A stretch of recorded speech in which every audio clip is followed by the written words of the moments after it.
Believe it or not, Disney actually wants you to die. Yeah, I know that sounds far-fetched, but it's true. And actually, maybe I should say it this way. Disney wants your family to die. That might actually be the thumbnail. I know it's hard to believe, but whew, we got to get into it. Here we go. So it looks like Disney just dropped a poll or a survey asking guests, when they think their loved ones might die. What? Yeah, no, I know that's just crazy. And from the intro I did, it's extra crazy. But before we get into that crazy, just please double check that you're still subscribed to the channel because we're trying to get to 100K by the end of 2025. And I can only do that if you do me a favor. Make sure you're subscribed to the channel, turn on all notifications, share this video out everywhere, and, watch a couple videos today. I think it'll be helpful. Anyway, let's get into this. It's crazy. Coming to us from our friends over there on That Park Place is this amazing story from Marvin. Well done. Disney poll crosses the line as company asks guests about when their loved ones might die and leave an inheritance, because then you might be able to go to the parks again, right?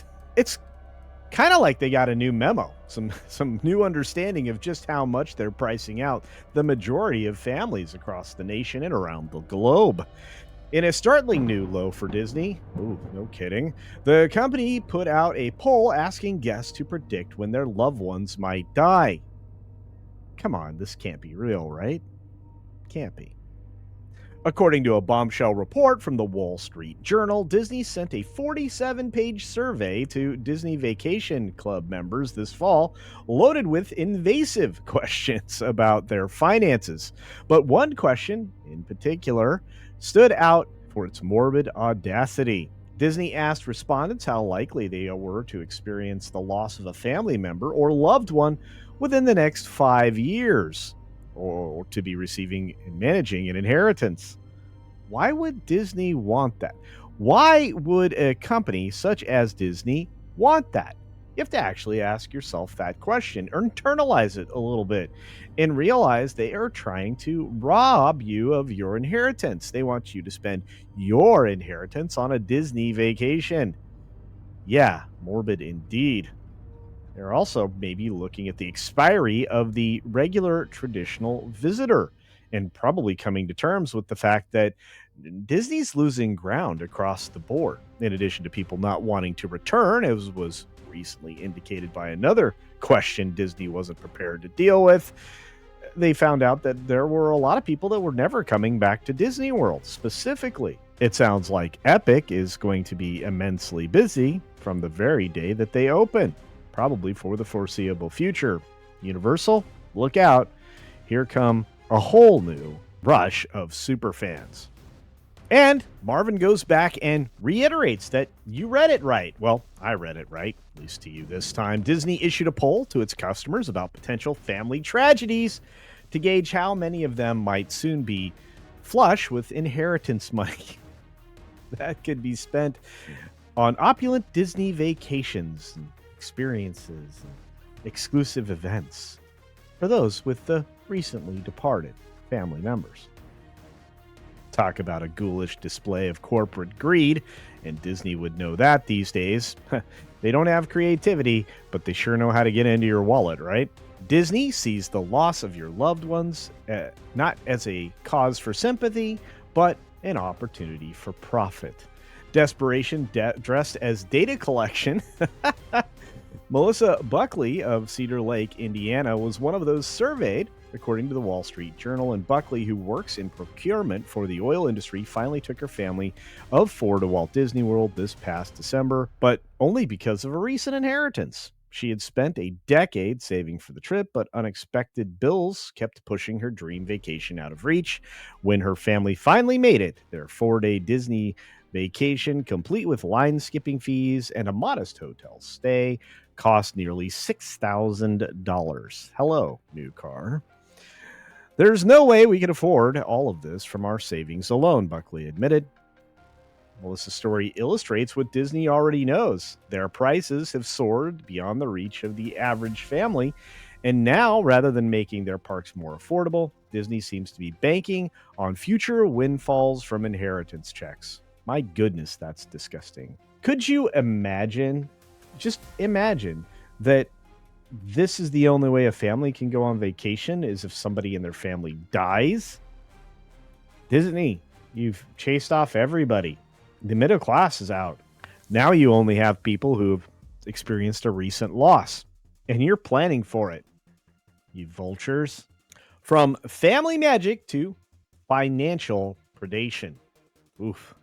Disney's price gouging tactics are no secret. We've been talking about them here on my channel for a long time when it comes to a family vacation, but across the board, they're looking to fleece you, even after you're dead. As we recently reported, that would be that Park Place, ticket prices for Walt Disney World have soared to $194 per person per day. I can think of a lot of better things to do with $200.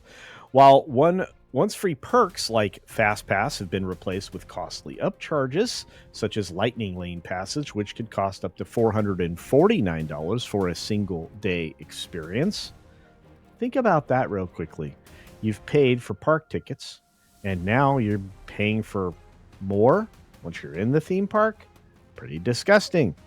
And, you know, Disney, this is exactly what we predicted just a little less than 20 years ago, leading into the ridiculousness that caught many people off guard when you moved away from Legacy FastPass to the 3 per day garbage that basically destroyed the family vacation, extending the length of it for sure, but not the opportunity, and taking away a daily grind of utilizing your cell phone to make sure you did everything according to a schedule. So much for the tightly planned experience that as a family you could choose to enjoy any park you wanted on any given day and do basically everything. Whether you were a rope dropper or a delayed stopper, you still had a chance to do your vacation your way. And that's all gone. Thank you, Disney. But when you see the cost of a 4-day vacation rise rapidly like it has from $3,230 in 2019 to $4,266 in 2024, largely due to fees for services that were once included. Disney's own internal surveys, as reported by the Wall Street Journal, show a decline in guest planning return visits, proving that families are growing tired of paying more for far less. And yet, despite all of this backlash and now their, tone-deaf nature about death, Disney's response has been laughable.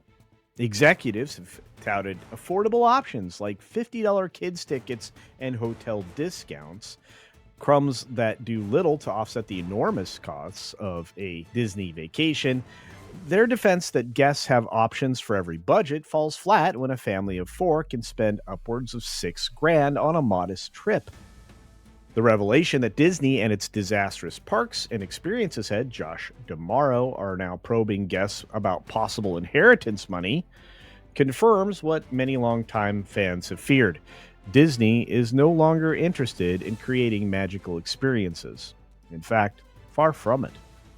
They're hunting for revenue streams, even if it means capitalizing on your personal loss. Let me tell you, if you're not disgusted by this, I'm worried about you, because this is what Disney has become known for. Not the amazing family experiences that they used to offer. No. But more for how you can escape there without spending $10,000 during the course of your vacation week. For millions of us fans, the magic is gone, and it has been for quite some time. And of course, that leaves me with only one question, and you can let me know in the comments section down below. Are you going to take your inheritance money to a Disney park soon? Let me say, I hope not. And on that note, be sure to take care of yourself, please. Take care of others. Wash your hands because it's good hygiene. Maybe you can avoid an inheritance that way. And until next time, see ya for real.